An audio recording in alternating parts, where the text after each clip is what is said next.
একটা জিনিস খেয়াল করেছো, তোমাকে সব জায়গায় লাস্টে ডাকা হয়। তুমি লাস্ট চয়েস প্রতিটা সোশ্যাল সিচুয়েশনে। হ্যাঁ, এর মানে এই নয় যে সামনের জন বাজে, আর এটা কোনো র্যান্ডাম ঘটনাও নয় যে তারা ডাকতে ভুলে যায়। জিনিসটা বোঝার চেষ্টা করো। ধরো তুমি কোনো বন্ধুদের গ্রুপে আছো, আর তোমার বন্ধুরাই সাবকনসিয়াসলি এটা ধরে নেয় যে তুমি ওই গ্রুপের মধ্যে কী ভ্যালু অ্যাড করতে পারবে।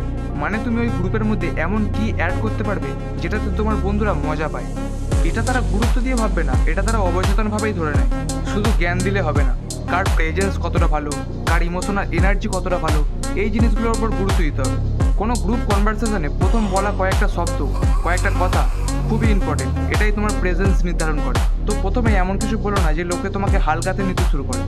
কখনো এরম বলবে না যে জানিস ও ওরম করেছিল, ও ওরম করেছিল। এই জিনিসগুলো খুব একটা ভালো দেখায় না। তারপর তোমার সামনে যে কথাগুলো হচ্ছে সেগুলোকে মনে রাখার চেষ্টা করো, সেগুলোকে রিপিট করার চেষ্টা করো, কারণ কথা যারা মনে রাখে তাদেরকে ক্যারিজমেটিক ভাবা হয়। আর একটু ওপেনলি কথা বলার চেষ্টা করো যদি বন্ধুদের সাথে বসে থাকো।